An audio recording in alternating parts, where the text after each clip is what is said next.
I grew up mostly around Holyoke. My father was a fireman in Holyoke, my grandfather was a fireman in Holyoke, and the Golden Gloves was a staple for 50 years in Holyoke. And growing up as a kid, you know, boxing was that outlet for a lot of the at-risk kids, you know, that were coming into themselves and aggressive. And unfortunately in 2003, Nick Cosmos, who was the director of the Golden Gloves then, passed away. The Golden Gloves left. Unfortunately, the Golden Gloves was responsible for funding a lot of the small neighborhood gyms that kept the kids off the street.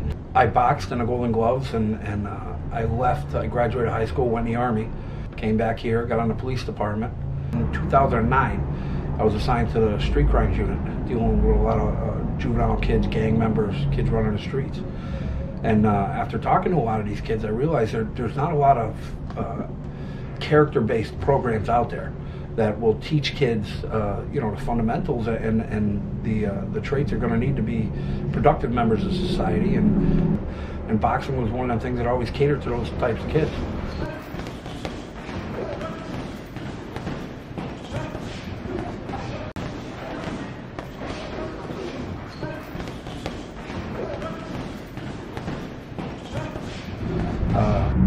I took a call on Layford Terrace for a 18-year-old kid who was shot in the neck, and I stood over that kid, and the whole time I'm like, you know, this is an 18-year-old kid that's bleeding to death in front of me. Why is he out on the street? Why is he dealing with the things that he's dealing, you know? And it kind of hit me hard, and I'm just sick of picking kids up with bullet holes in them, you know, and I watch these kids wander the streets with no purpose, motivation, or direction. I mean, they have no idea what their life goals are, and they come from generations of bad behavior. I came home and I talked to my wife, and at the time we were doing fairly well. We had a nice 24-foot pontoon boat slipped up on a river, and I had my Harley Davidson motorcycle, and, you know, we were doing good things. And I said, why? And I remember being in the Army and doing combat tours. I remember going to Bosnia and watching the way people acted in the streets. I mean, it was anarchy, and people did whatever they want. I was seeing that same thing right here on the streets of Springfield. And I'm like, you know, we need to do more for these kids and get them off the street. So I told my wife, we sold my boat. We said, we're gonna do this. We're gonna go all in. This was my patrol area here on Belmont Ave. I got a call right here for Belmont and Locust for, ironically, a bunch of kids hanging around the corner. I showed up, and I just happened to look through the window, and it was vacant. So I said, well, here's our opportunity. What better area? I spoke to the owner. He came to me, the owner of the building, and he said, listen, I can't sustain the business anymore. We're not making any money. He only had 2 employees. He was in his 80s. He said, I'm just done with it all. I just want out. We were able to work an agreement where I would assist him in rehabbing the building, getting... What we did was, when we came in here, I mean, the place was just in complete disarray. It was an auto body shop. So I knew it was going to take some money and some effort.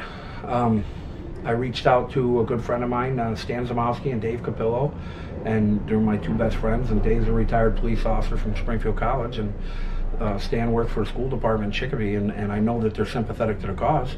So I said, let's do this, man. Let's go all out. You know, I sold the boat, sold the motorcycle.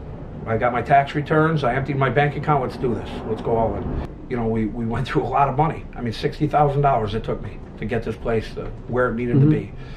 So we moved in, and I had the agreement with the owner that we come in here, we're going to rehab the building. I said, you give me a year, and I'll make an offer on the building. It came up time, and we got a sponsor that was willing to come in here and purchase the building for us. All they wanted to do was put their name on the front of the building. And I said, that's fine. You know, you're going to come in here, buy the building for us. We're going to have the whole building to be able to run, you know, expand our programs here and get more kids in here. Great. And I made the offer to the owner. He said, let me get back to you. A week later, he called me and said, I sold the building. And I said, well, where does that leave us? He said, well, that's not my problem. He served me a piece of paper from his lawyer that says that it's 30 days, get out. And I said, well, what about the $60,000 we put into the building? It's not his problem now. Either way the building was sold, we got to leave. I have reached out to everyone in this city that has expendable income or space. Nobody is willing to step to the plate and help us. You know, I get it, man. This is America, and everything's built on a dollar, you know, and it's about who's got the nicer car and who's got the bigger house, but at what expense? You know, I can't expect people to be sympathetic to my cause. They don't see the things I see. You know, police officers see things that nobody should ever have to see in their life.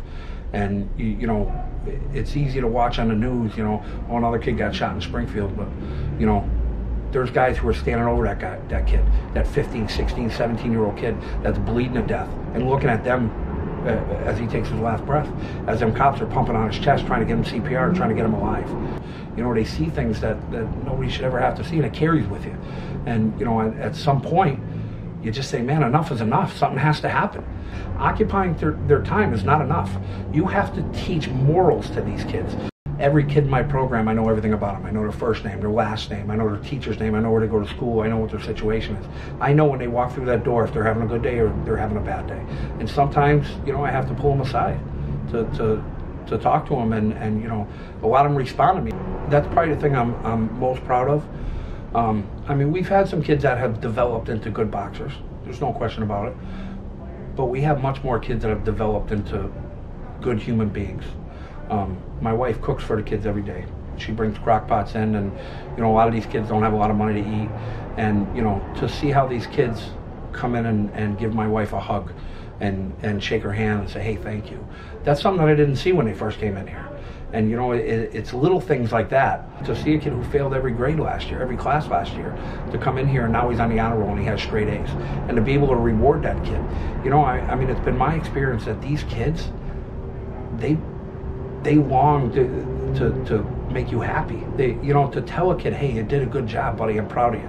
I mean, that is worth more than money can buy. And like I said, one of the hardest parts for me, for some of these kids, is sending them home, because I know what they're going through. Some of these kids I got to throw out of here. We shut the door at 9 o'clock. I got to go home. I got to go to bed. I got to work in the morning. And it kills me. A lot of these kids, I give them a ride home, and I know what they're going into. And that destroys me. Do I get phone calls in the middle of the night? Yeah, I do. Do I get texts? Yeah. A lot of these kids will text me and say, hey, coach, I need someone to talk to. And you know what? I'll never turn a kid down. Never. For a kid to text me, a kid who has nothing, to text me and ask, is there anything that he can do, that he wants to develop a fundraiser? You know, and I showed her the text. I said, don't worry about that. It's not for you to worry about. Let me worry about that. You know, and these kids, I mean, they all, I mean, they're loyal, man. They want to help. They want to say, what can we do to keep the gym open? You know, unfortunately, that's how it goes. You know, and I will do everything that I can to make that happen. Unfortunately, we don't have deep pockets. The frustration that I reach now, you know, is I'm willing to do it. I'm willing to put the work in. I'm willing to do what I have to do. But unfortunately, I got a modest $70,000 a year job. I'm doing everything I can. I'm driving a 12-year-old truck, and I'm fine with that. I'm fine with that. I get it.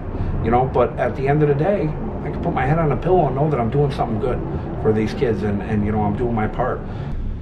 I mean, donations can always help. There's no question about it. But a space is what we need. And I've already reached out to several people, and you know, there are people in this city that have expendable income that can help us with a space. Whether it's a vacant space now, I mean, just drive downtown and look at how many vacant abandoned buildings are down there, and warehouse space. I mean, we're not asking for a ton. It doesn't, I mean, I got all the equipment, we'll do the move. You know, as long as we got a place where we can go and you know, someone can help us out, and I'll pay what I can for rent. I mean, we'll make it happen. But we need the space. And you know, most of these kids are from this neighborhood. You know, if I moved the program to Indian Orchard or West Springfield or Chicopee or whatever the case is, I'd lose all these kids. I mean, I can't pick them all. I got 60 kids in this program. I can't pick them all up and give them rides. We can't continue like this. We have to get out of here, and we have to find a place. And unfortunately, the timetable is really short. I mean, I'm stressed out. My wife understands it, and the guys in the gym. And I'll show you. I got this stack of business cards are people that walk through that door, and I said, love what you're doing with the program. Use my card if you need anything. That's where they are. I mean, everybody, you know, when the cameras show up and the media shows up, everybody wants to get their picture taken and talk about what they did to help that program. Well, nobody's come forward. This came out of my pocket, and I'm willing to continue it. But to do that, we have to have a space. I mean, I have to give these kids somewhere to go. Maybe I'll hit the lottery. I don't gamble, but I think I'm gonna buy a lottery ticket on the way home.